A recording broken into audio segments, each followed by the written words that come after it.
The signal from the stars. The skies of Vosor Prime had always been a brilliant azure, streaked with wispy pink clouds that danced across twin suns. But today, those skies burned with unnatural fire as another orbital defense platform crashed through the atmosphere, trailing smoke and debris. Supreme Chancellor Keldath stood at the viewing platform of the last functioning government tower, his four hands clasped behind his back in the traditional posture of contemplation. The gesture felt hollow now. What good was contemplation when extinction loomed? The Devourers have breached the Halixian barrier, reported Military Director Nixia, her voice steady despite the news she delivered. The Ardent Confederation has fallen. Their evacuation ships are being hunted down one by one. Keldath's secondary eyes blinked rapidly, a sign of extreme distress that he couldn't suppress. The Ardents had been the galaxy's military superpower, with technology centuries beyond Vosor Prime's capabilities. If they had fallen, and the Quantum Collective, he asked, though he already suspected the answer. Silent for 3 standard cycles, we must assume they've been assimilated or destroyed. The Devourers had appeared 18 months ago, emerging from the darkness between galaxies. Not a species, but something else entirely. A fusion of biological and technological horror that consumed everything in its path. They didn't conquer. They devoured, breaking down all matter and energy into their most basic components before absorbing them into their ever-expanding mass. We've sent emergency transmissions to every spacefaring civilization in the charted regions, said Communication Director Felix, approaching with a holographic display hovering before her. The Meraxians claim they're mobilizing a counteroffensive, but intelligence suggests they're actually preparing to flee beyond the galactic rim. The Ixalan Empire? Asked Keldath. They've sealed their borders and activated their dimensional barriers. They won't even acknowledge our communications. Keldath felt a cold dread spreading through his core. The Vosarians were an advanced species by most standards, capable of faster-than-light travel, matter manipulation, and planetary engineering. But compared to the ancient powers of the galaxy, they were children. If those powers were falling or fleeing, what about the fringe worlds? The developing civilizations? He asked. Felix's antennae drooped slightly. We've broadcast on all frequencies, even to pre-FTL societies. Most lack the technology to even receive our messages, let alone respond. But she hesitated. But what, Director? We'd received a response from one of them, a planet called Earth. Earth. The name wasn't familiar to Keldath. He accessed his neural implant, searching the galactic database. The information was sparse. A blue-green world, third from its sun, populated by bipedal mammals called humans. They had achieved rudimentary spaceflight, but hadn't ventured beyond their own moon except with primitive probes. They were classified as a Level 2 civilization, barely out of their planetary cradle. And what did these humans say? Keldath couldn't keep the skepticism from his voice. Felix activated the recording. A scratchy voice came through, speaking in a language Keldath didn't recognize. The translator implant converted it. This is Captain Elena Vasquez of the United Earth Space Command. We've received your distress signal. We don't fully understand the threat you're facing, but Earth stands ready to assist. Please provide coordinates for rendezvous. Message repeats. Silence fell across the command center. They want to help us. Military Director Nixia finally said, her voice tinged with disbelief. What could they possibly offer? Their most advanced ships can barely achieve 1% of light speed. They're either fools, or they don't understand what they're facing, said another official. But Keldath felt something stir within him, something he had thought lost. Hope, however irrational it might be. Send them our coordinates, he ordered. Chancellor, with all respect, diverting resources to communicate with a primitive species, began Nixia. The advanced species have abandoned us, Keldath interrupted, his voice sharp. The mighty have fallen or fled. What do we have to lose by accepting help from those who actually offered it? No one could argue with that logic. When extinction loomed, pride became meaningless. 3 weeks later, Keldath stood in the same spot, watching as a small fleet of Earth vessels decelerated into Vosarian space.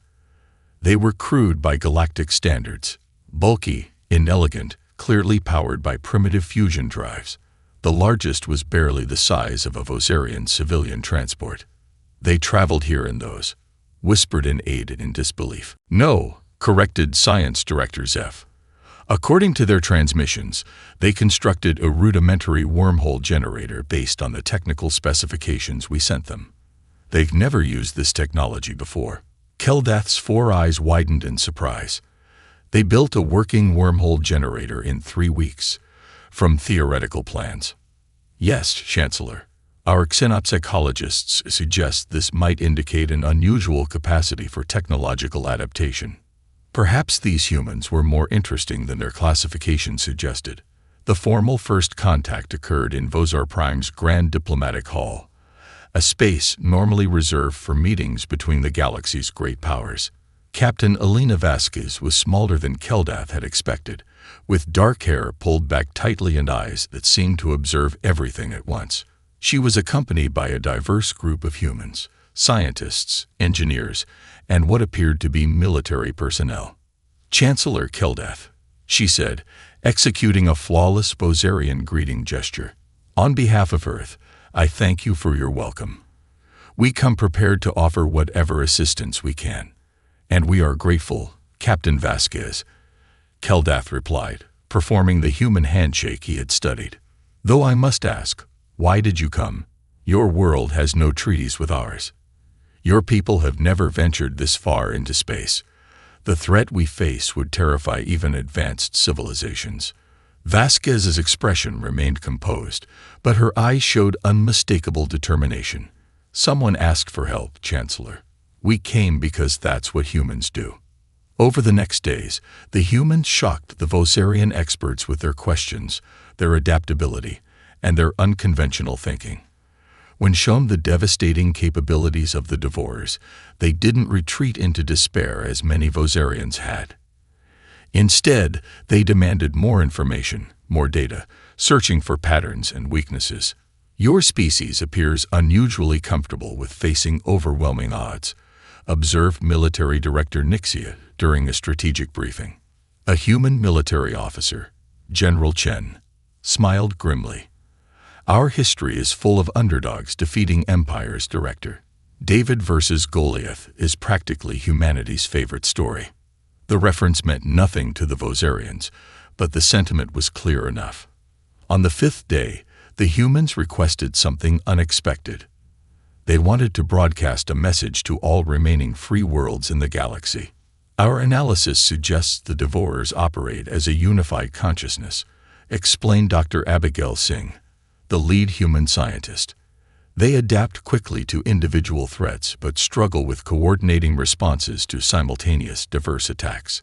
If we can unite the remaining free species—" "Unity is impossible," interrupted a Vosarian official. "The galactic powers have never cooperated, even in the face of this threat. The Ixilons despise the Meraxians. The quantum collective considers all biological life inferior. How could your species possibly unite them when they've ignored our pleas?" Captain Vasquez stepped forward. "Because we're going to offer them something none of you have. A plan that might actually work."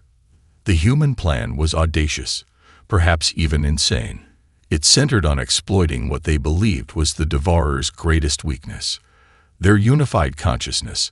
If attacked from multiple vectors simultaneously, using wildly different technologies and strategies, the Devourer mass would be forced to split its attention.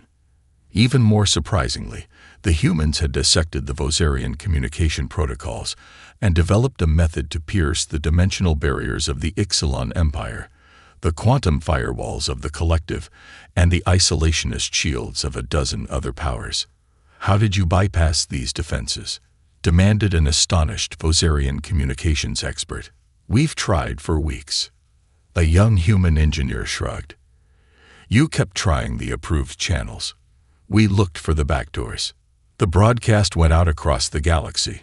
Not a plea this time, but a declaration. Captain Vasquez stood before the camera, flanked by Chancellor Keldath and representatives from the few minor species who had already joined their cause. "This message is for all sentient beings fighting for survival," she began. "We are Earth. You may not know us. Until recently, we didn't know you. But today, we stand together against extinction." She outlined the plan. Coordinated strikes from different sectors of the galaxy, each using technologies unique to their species.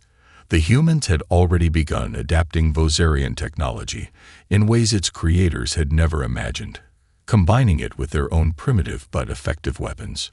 "The Devourers expect us to fight alone, to fall one by one," Vasquez continued.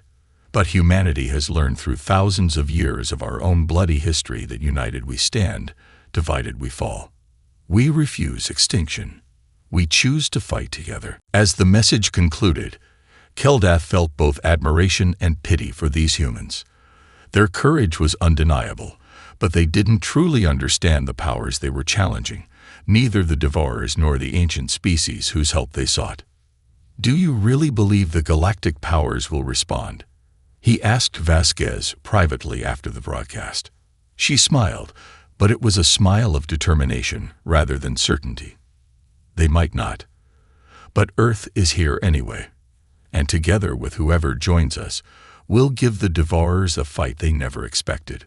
Within hours, the first responses began trickling in, not from the great powers, but from dozens of minor civilizations who had been ignored by their stronger neighbors, species on the brink of annihilation who saw in humanity stand a final chance at survival. Then, 3 days later, a transmission arrived from behind the dimensional barriers of the Ixalan Empire, the oldest civilization in the galaxy, who had watched stars birth and die while humanity's ancestors were still climbing trees. "We have received your strategy," came the message. "It is unorthodox, possibly suicidal, but it contains elements we had not considered. The Ixalan will join your coalition, humans of Earth." One by one, the great powers began to break their silence. Not all joined, but enough responded that Keldath began to feel something he had thought forever lost: hope. As the coalition ships gathered in Vosarian space, a fleet more diverse than any in galactic history, Keldath sought out Captain Vasquez. "How did you do it?" he asked. "How did you unite species that have hated each other for millennia?"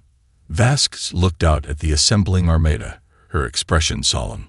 "When your back is against the wall, what matters isn't who's standing beside you, but that someone is standing beside you at all." She turned to face him. Humanity learned that lesson the hard way, through countless wars and disasters. Now it's time to see if the galaxy can learn it too. In the distance, sensors detected the approach of the Devourer swarm. The final battle was about to begin. When stars fall, humanity rises.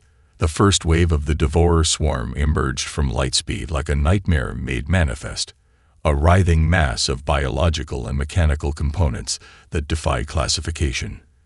Their ships, if they could even be called that, resembled nothing so much as giant metallic insects, their surfaces constantly shifting and reforming. In the command center of the Vosarian flagship, Chancellor Keldath felt his heart stutter at the sight. The tactical display showed thousands upon thousands of Devourer vessels, far more than their intelligence had suggested. "There are too many," whispered one of his advisors, "even with the coalition." "We stick to the plan," interrupted Captain Vasquez, who stood at the central command platform alongside representatives from 24 species. Her calm was remarkable given the horror unfolding before them. The human woman turned to address the gathered commanders. "The Devourers expect us to fight conventionally, to meet their strength with our own. That's exactly what we won't do." Instead of a direct confrontation, the coalition fleet split into specialized task forces, each with a different objective. The Ixalans, with their mastery of dimensional physics, would create localized space-time distortions. The quantum collective sentient machines would launch cyber attacks against the semi-technological components of the Devourer consciousness. And humanity's contribution, something the humans called Project Noah's Ark, "Launch the arcs," ordered General Chen over the unified command channel. From the Earth ships emerged what looked like primitive missiles, thousands of them, accelerating toward the Devourer fleet. "Those are kinetic weapons?" asked Military Director Nixia, confused by their apparent simplicity. "Not exactly," replied Dr. Singh. "They're seed ships, each containing the genetic material of Earth's biodiversity along with nanoscale fabricators." The Vosarians watched in bewilderment as the small projectiles penetrated the outer layers of the Devourer mass. For a moment, nothing seemed to happen. Then, impossibly, parts of the Devourer began to change color, patches of green and brown spreading like infections across their metallic hulls. The Devourers consume all matter and energy they encounter, breaking it down and absorbing it, explained Dr. Singh. But they've never encountered Earth's biology before. Our plants, fungi, bacteria. We've engineered them to grow exponentially when exposed to the energy fields the Devourers use. On the tactical display, the green patches expanded rapidly. Sections of the Devourer swarm began moving erratically, as if confused or in pain. "They're being eaten?" asked Keldath, struggling to comprehend. "In a manner of speaking," said Singh. "More accurately, they're being colonized. Earth evolved life that can thrive in almost any environment, including some of the most hostile conditions imaginable. The Devourers are discovering that they're not the only things in this galaxy that know how to consume and adapt." It was just the opening salvo in humanity's unconventional warfare. As the Devourers struggled with their new biological infiltration, the Earth ships launched what they called electromagnetic pulse bombs, primitive by galactic standards, but devastating to the Devourers' interconnected consciousness. Meanwhile, the coalition forces executed their own attacks. The Ixalans created space-time bubbles that trapped sections of the Devourer fleet in temporal loops. The Maraxians deployed sun-killer bombs that created miniature supernovas. The Quantum Collective infiltrated the semi-technological aspects of the Devourer consciousness, creating cascading system failures. But the Devourers were not easily defeated. They adapted quickly, developing countermeasures to each attack. The biological infiltration was burned away by radiation pulses. The temporal loops were broken by sacrificing trapped sections of the swarm. New firewalls emerged to block the Quantum Collective's cyber attacks. "They're learning," said Nixia grimly, "just as they did against every civilization they've consumed." Hours into the battle, the Coalition's initial advantages began to fade. Ships were being lost at an accelerating rate. The Devourers were adapting faster than expected, incorporating the very technologies being used against them. In the command center, many began to lose hope. They had thrown everything they had at the enemy, combined the greatest technologies of a dozen civilizations, and still it wasn't enough. "We need to retreat," urged one of the Ixalan commanders. "Save what forces we can. Regroup in the dimensional pocket worlds." Captain Vasquez had been quiet for some time, studying the battle displays with intense concentration. Now she spoke, her voice cutting through the growing despair. "No," she said simply, "we're not retreating. We're changing tactics." She turned to General Chen. "Launch Prometheus." The general hesitated. "Captain, we haven't tested it at this scale. The risks are worth taking," she finished. "Do it." A single, unassuming Earth vessel broke from the fleet, accelerating directly toward the heart of the Devourer swarm. It looked almost defenseless, a tiny spark of light against the overwhelming darkness. "What is that ship doing?" demanded Keldath. "Something that goes against all conventional military wisdom," replied Vasquez. "Tell your forces to prepare for extreme gravitational distortion, and whatever happens, maintain the attack pattern." The lone Earth ship penetrated deep into the Devourer formation before it detonated. There was no explosion in the conventional sense. Instead, a sphere of absolute darkness bloomed at the heart of the swarm. "A black hole," gasped one of the Vosarian scientists. "They created an artificial black hole." "Not exactly," said Dr. Singh. It's what we call a white hole, essentially the opposite of a black hole. Instead of consuming everything around it, it expels matter and energy from elsewhere. The sphere of darkness expanded, and from within it poured a torrent of unfamiliar matter, strange particles and energy forms that seemed to ignore the normal laws of physics. Where this exotic material touched the devourers, they began to dissolve, unable to process or absorb it. The devourers consume by breaking down matter and energy into forms they can assimilate, explained Singh. But this material operates on principles they've never encountered. It's from another universe entirely, with different physical laws. The coalition forces seized the moment, concentrating their fire on the disoriented sections of the devourer swarm. For the first time, the enemy began to retreat, pulling back from the expanding sphere of exotic matter. "Now," shouted Vasquez, "all ships, execute Phase 3. The coalition fleet moved in perfect coordination, something that should have been impossible given the diverse technologies and command structures involved. But the humans had insisted on joint training exercises, on establishing common protocols that transcended the cultural and technological gaps between species. The Ixilans opened dimensional gateways at precise coordinates, creating escape routes that the devourers instinctively fled toward. The quantum collective's machines herded the enemy with precisely calculated attacks, and waiting on the other side of those gateways were the most powerful weapons the coalition had assembled, including a star that the Maraxians had artificially accelerated toward supernova. The trap closed. As segments of the devourer swarm passed through the dimensional gateways, they emerged directly in the path of catastrophic energy releases. The supernova alone destroyed nearly a third of the enemy force in a single blinding flash. For the first time in 18 months of relentless advance, the devourers were not just stopped, they were being pushed back. In the command center, a cheer went up from a dozen different species. Keldath himself felt his respiratory systems struggling to maintain composure as emotions overwhelmed him. "It's working," he said, his voice barely above a whisper. "By all the ancient stars, it's actually working." Captain Vasquez didn't join the celebration. Her eyes remained fixed on the tactical displays, watching the battle unfold with the intensity of a predator. "It's not over," she cautioned. "They're still adapting. We need to press the advantage while we have it." She was right.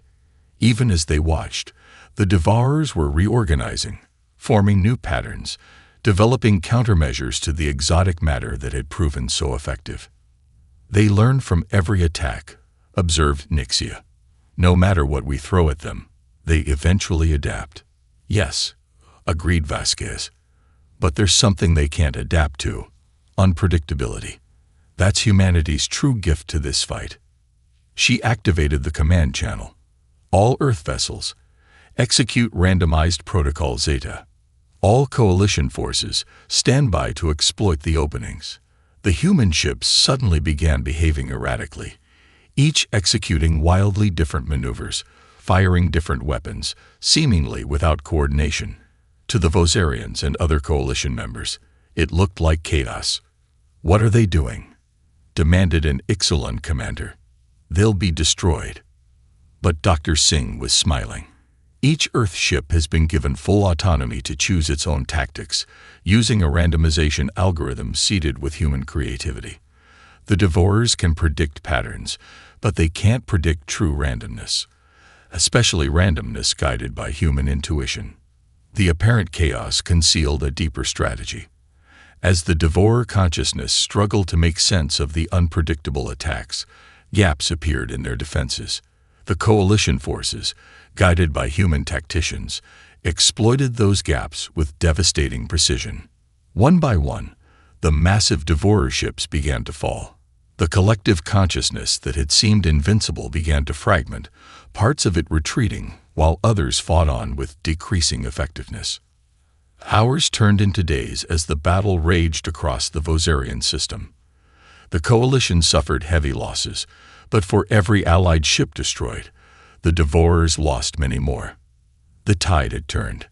On the seventh day, something unprecedented happened.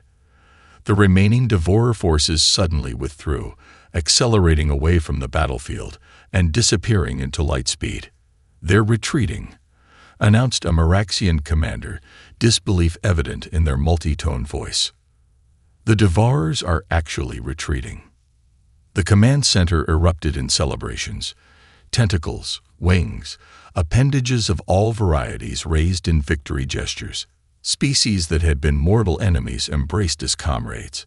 Chancellor Kildath found himself clutching Captain Vasquez's shoulder in a gesture of shared triumph. "We did it," he said, his voice thick with emotion. "Together, we did what none of us could do alone." Vasquez nodded, allowing herself a small smile. "This is just the beginning, Chancellor. The Devourers are wounded, not destroyed. They'll be back, and next time, they'll be prepared for our tactics. Then we'll develop new ones," replied Kildath with newfound confidence. Together. 1 month later, representatives from over 50 species gathered in the Great Assembly Hall on Vosar Prime. It was the most diverse collection of sentient beings ever assembled in galactic history, from the ancient Ixalans, who had achieved spaceflight when humans were still living in caves, to species even younger than humanity. Chancellor Kildath stood at the central podium, his 4 arms raised in the traditional gesture of unity. "Today marks a new chapter in the history of our galaxy," he began. "For too long, we have existed as separate powers, separate civilizations, seeing our differences as barriers rather than strengths. It took a species we once dismissed as primitive to teach us the most advanced lesson of all, that we are stronger together than we could ever be apart." He gestured to Captain Vasquez, who stood among the Earth delegation. "The humans came when no one else would. They answered our call when the great powers turned away. And in doing so, they saved not just Vosar Prime, but perhaps the entire galaxy." The assembly hall echoed with sounds of agreement from dozens of species, whistles, clicks, harmonic hums, translated into the universal affirmation. "Yes, the galactic coalition that was born in desperation will now become permanent," continued Kildath. "A union of all sentient species, united in defense of life itself." As the ceremony continued, with representatives signing the coalition charter one by one, Vasquez found herself approached by an Ixalan elder, a being so ancient that it remembered the birth of stars now long extinct. "You have accomplished something remarkable, human," said the elder, its voice like crystalline music. "Not just the defeat of the Devourers, but something far more difficult. You have united the ununitable." Vasquez bowed respectfully. "We simply did what we had to do." "No," replied the elder. "You did what no other species would do. The Ixalan have existed for millions of your years, amassing knowledge and power beyond comprehension. Yet when faced with the Devourers, we chose isolation and survival. The Quantum Collective, with their perfect logical minds, calculated that resistance was futile and chose to hide." The elder's crystalline form shimmered with what might have been emotion. "But humans, barely out of your planetary cradle, with technology millennia behind our own, you chose to fight not just for yourselves, but for species you had never even met." "It's what we do," said Vasquez simply. "Yes," agreed the elder. "We're beginning to understand that now. Your species possesses something that cannot be measured by our scientific instruments or explained by our ancient philosophies. You call it courage, compassion, determination, but it is more than that. It is humanity." As Captain Vasquez rejoined her crew, she looked out at the assembly of species, beings of every conceivable form and evolutionary path, united now in a coalition that spanned the galaxy. A coalition that would face the Devourers together when they returned, and whatever other threats might emerge from the darkness between stars. The Vosarians had sent a desperate cry for help into the void, expecting no answer. But humanity had heard them. And in answering, they had changed the galaxy forever. Chancellor Kildath's voice rose above the assembly, speaking the words that would be remembered for generations to come. "In our darkest hour, when the mighty fell silent and the ancient powers turned away, Humanity alone answered our cry. And in doing so, they taught us all what it truly means to be alive in this vast universe, not just to exist, but to stand together against the darkness. The great assembly hall resonated with the sounds of a galaxy united. And at the heart of it all stood the humans of Earth, the youngest among them, yet in many ways, the wisest teachers of all. The proximity alarms at the Quantum Research Center in Nevada weren't supposed to go off. Not ever. The facility was built 2 miles underground specifically to avoid any interference with their sensitive equipment. Yet on a quiet Thursday morning, every sensor in Dr. Sarah Chen's lab started screaming. "What the hell?" Sarah muttered, her dark eyes fixed on readings that shouldn't be possible. The quantum field harmonics were spiking in patterns she'd never seen before. She'd spent the last 5 years studying quantum entanglement, trying to find ways to stabilize quantum states long enough to be useful. But this was something else entirely. The waves of energy pulsing through her instruments weren't random. They had structure, intentionality. It was as if something massive had just passed through Earth's quantum field, leaving ripples in its wake. Sarah's fingers flew across her haptic interface, trying to isolate the signal. Behind her, Dr. James Martinez burst into the lab, his usually immaculate lab coat askew. "Sarah, are you seeing this?" "Seeing it. I'm recording it," she replied without looking up. "James, these patterns, they're not natural. They're too ordered." James leaned over her shoulder, his breath catching as he watched the data stream across her holographic display. "It's like someone's writing in quantum space." "Not writing," Sarah corrected, her voice barely a whisper. "Searching." Before James could respond, the facility's director, Dr. Elizabeth Wong, entered the lab. Her typically stoic face showed clear concern. "Dr. Chen, Dr. Martinez, we need you in the main conference room. Now." The conference room was already packed with the facility's top researchers when they arrived. On the massive view screen at the front of the room, a live feed from NASA's Quantum Telescope Array showed something that made Sarah's heart skip a beat. Massive objects were decelerating at the edge of the solar system, their presence visible only through the quantum distortions they created in space-time. "Ladies and gentlemen," Director Wong began, her voice steady despite the circumstances, "what you're seeing is real. 6 hours ago, our deep space monitors detected these objects entering the solar system. They're using some form of quantum propulsion we've never seen before, and they're heading straight for Earth." Sarah barely heard the gasps and murmurs around her.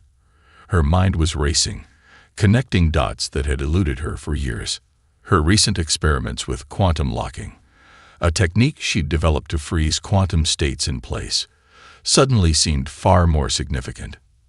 "Director," Sarah spoke up, her voice cutting through the chaos of worried voices, "I need to show you something." In her lab, Sarah pulled up the results of her latest experiments. 3 months ago, we discovered a way to not just observe quantum states, but to lock them in place. We can create fields that trap and redirect quantum energy. She demonstrated with a simple experiment, creating a quantum-locked bubble that contained and redirected a beam of energy. The implications were mostly theoretical. Until now. Director Wong's eyes narrowed as she watched the demonstration. "Are you suggesting what I think you're suggesting, Dr. Chen?" "If these objects are using quantum propulsion," Sarah explained, "then theoretically, we could create quantum-locked fields large enough to affect them. We could trap them, redirect them, maybe even disable their drives completely." The director was silent for a long moment, studying the data scrolling across Sarah's screens. Finally, she pulled out her phone and dialed a number she clearly knew by heart. "General Richards, this is Elizabeth Wong. We need to implement Protocol Omega." Yes, I understand the implications. We have someone, actually. And sir, you're going to want to see this yourself." Within hours, the Quantum Research Center transformed from a purely scientific installation into something else entirely. Military personnel poured in, bringing with them equipment and resources Sarah had only dreamed of accessing. The race to develop Earth's first quantum defense system had begun. As Sarah watched her lab fill with new equipment and personnel, she couldn't shake the feeling that her discovery wasn't just going to change the course of human history. It might be the only thing standing between humanity and whatever was heading their way. James appeared at her side, holding 2 cups of coffee. "Think we can do it?" he asked quietly, handing her one of the cups. Sarah took a sip, her eyes fixed on the quantum field visualizer showing the approaching objects. "We have to. Because whatever those things are, they're looking for something. And I've got a feeling they just found it." The first thing they built wasn't a weapon. It was a containment sphere. Sarah insisted on it, despite the military's push for offensive capabilities. "We need to understand what we're dealing with before we try to fight it," she explained to General Richards in the newly constructed war room beneath the Nevada desert. 3 weeks had passed since the discovery of the approaching vessels. The quantum research facility had transformed into the heart of Project Atlas, humanity's crash course in advanced quantum engineering. "Show me again," Richards commanded, his weathered face illuminated by the holographic display. Sarah manipulated the controls, demonstrating how their prototype quantum-locked field contained and redirected energy. "The breakthrough wasn't in creating the field," Sarah explained, "but in making it adapt. Traditional quantum locks are static. Ours learn. They evolve. The more energy you throw at them, the stronger they become." Dr. Martinez stepped forward, pointing to a complex series of equations. "It's like a mirror that doesn't just reflect light. It studies it, understands it, and then decides how best to handle it." The general nodded slowly. "And you think this will work against their drives?" "In theory," Sarah replied. "But we need to scale it up. Way up." That's how they ended up building Atlas in the Mojave Desert. Hidden beneath a massive camouflage dome, the ship took shape, humanity's first quantum-augmented vessel. Its hull was latticed with quantum locking arrays, each capable of generating fields that could trap and redirect massive amounts of energy. The construction site became a melting pot of human expertise. Engineers from every major space agency worked alongside quantum physicists and military specialists. They weren't just building a ship, they were inventing entirely new fields of science. Sarah spent countless hours in the testing chamber, fine-tuning the quantum arrays. Each test revealed new properties of their technology. The quantum fields didn't just lock energy in place, they could absorb it, redirect it, even amplify it under the right conditions. "It's like they're alive," she murmured one evening, watching the fields pulse and shift in response to various energy weapons. James looked up from his calculations, raising an eyebrow. "Don't let the general hear you talking like that. He's spooked enough about the whole quantum consciousness theory." Sarah smiled tiredly. The theory had emerged after they noticed the quantum fields responding differently depending on who was operating them. Some operators could generate stronger fields than others, and no one could explain why. Their visitors hadn't been idle. The alien vessels had entered the inner solar system, taking up positions near Jupiter. Their presence had triggered global panic at first, but as weeks passed without hostile action, fear gave way to wary observation. Earth's governments had managed to keep Project Atlas secret, but Sarah knew it was only a matter of time before their visitors detected their work. The quantum energies they were manipulating were too distinctive to hide completely. The breakthrough came on a Tuesday.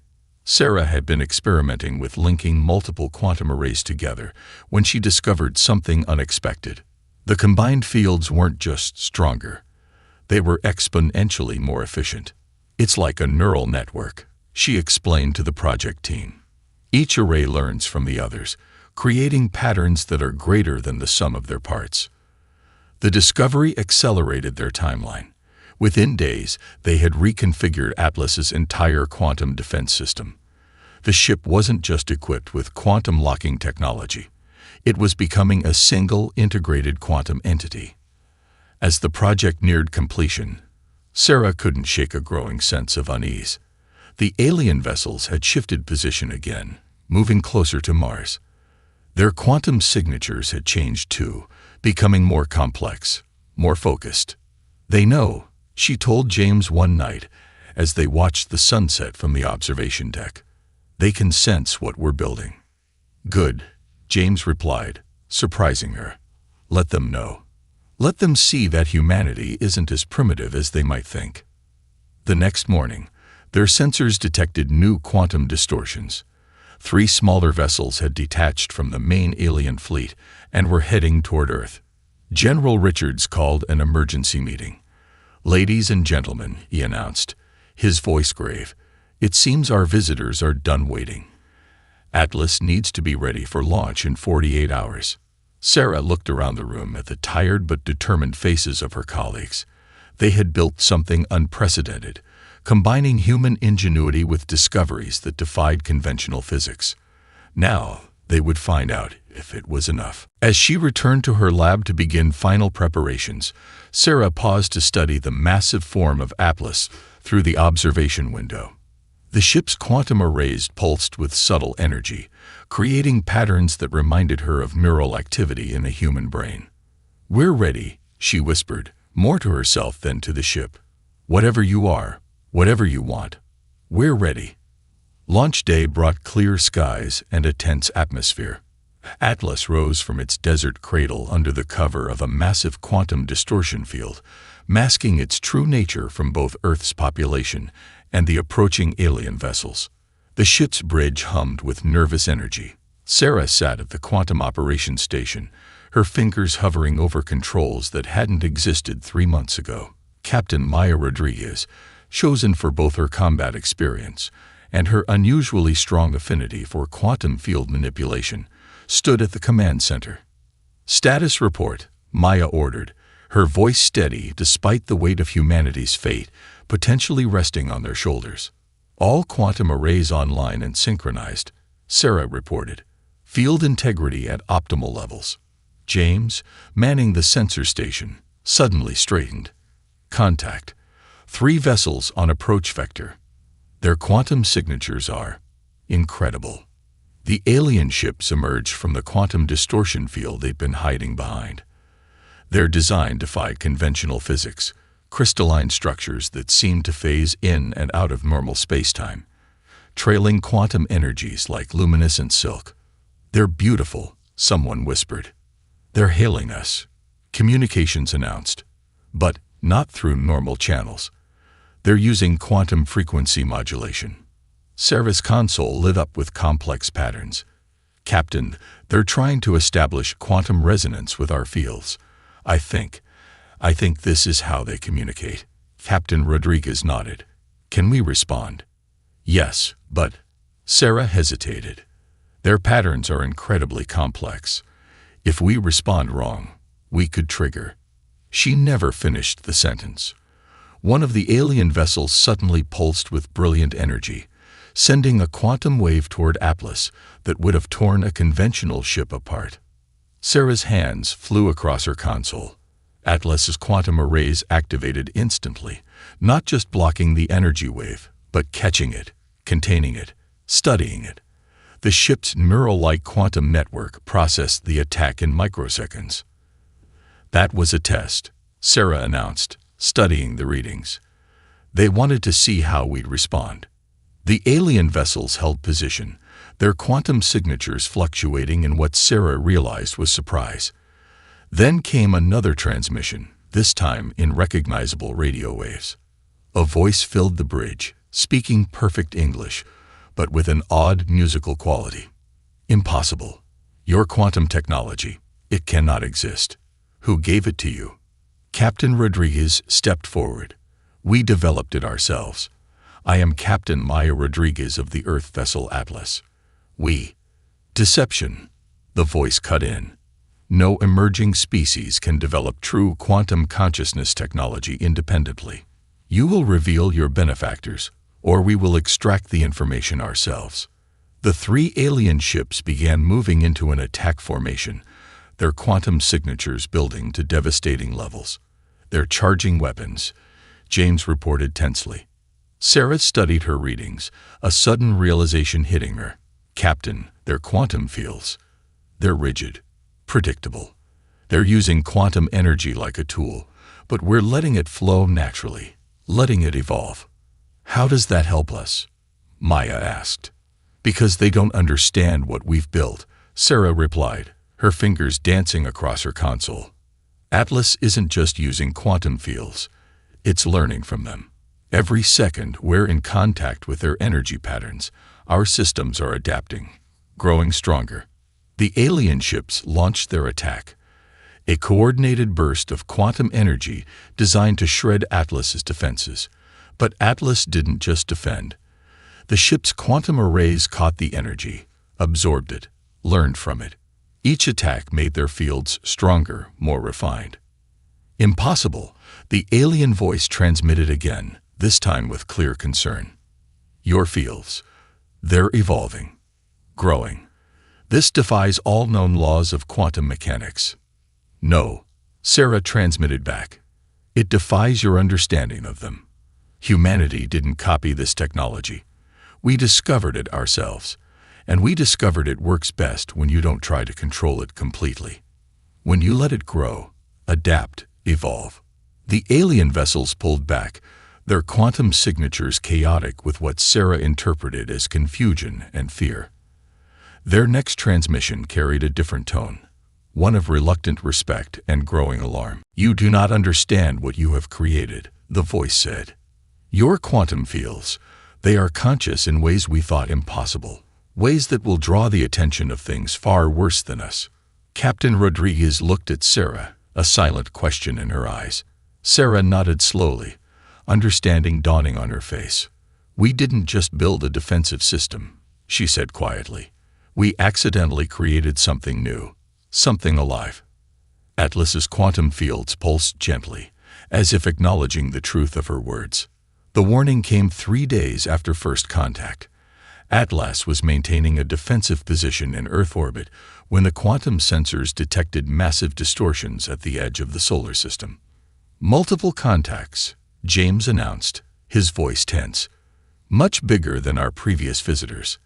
Their quantum signatures are off the charts. The 3 alien ships that had confronted Atlas earlier moved to join them, their crystalline forms glinting in the sunlight. Their commander's voice came through again. The Void Hunters have arrived. Your quantum experiment has drawn their attention. They are the ancient guardians of quantum space, and they do not tolerate innovations. Sarah watched as her displays filled with incoming data. The new arrivals dwarfed anything they'd seen before. Massive vessels that seemed to bend reality around them. Their quantum signatures were overwhelmingly powerful, but also rigid, almost crystallized in their patterns. They're demanding our immediate surrender, communications reported. They want us to deactivate all quantum technology and submit to their authority. Captain Rodriguez stood from her chair. Send our response. Earth does not surrender to threats, no matter their source. The battle began in the space near Saturn's rings. The Void Hunters struck first, unleashing quantum weapons that twisted space itself. But Atlas was ready. The ship's quantum fields had been learning, growing stronger with each passing day. Every attack was absorbed, analyzed, and understood. Their patterns, Sarah called out, studying her readings. They're using quantum energy like a hammer, trying to overwhelm us with pure power. But Atlas is dancing with it. She was right. Where the Void Hunters tried to dominate quantum space with brute force, Atlas's fields flowed like water, redirecting their energy, learning from each attack. The ship's neural-like quantum network had evolved far beyond its original design. The battle moved into Saturn's rings, ice particles glinting like diamonds around them. Atlas weaved through the debris field, its quantum fields extending to use the ice crystals themselves as amplification points.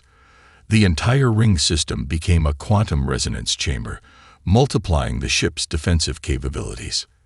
They've never seen anything like this, James reported, excitement breaking through his professional demeanor. Their attacks are becoming less coordinated. They don't know how to handle a quantum field that adapts. The Void Hunters' massive ships pressed their attack, but each assault made Atlas stronger. The ship's quantum fields weren't just defending anymore. They were reaching out, touching the enemy vessel's own quantum systems. Where the Void Hunters' quantum technology was rigid and controlled, Atlas's was fluid and alive. Sarah gasped as she realized what was happening.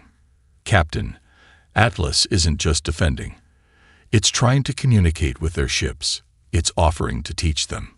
The battle reached its climax in a spectacular display of quantum energies. The Void Hunters launched their most powerful attack yet, a coordinated strike designed to tear apart the fabric of space-time itself. But Atlas caught the energy, held it, transformed it. The ship's quantum fields expanded to encompass all of Saturn's rings, creating a display of quantum resonance visible from Earth's telescopes. And then, something unprecedented happened.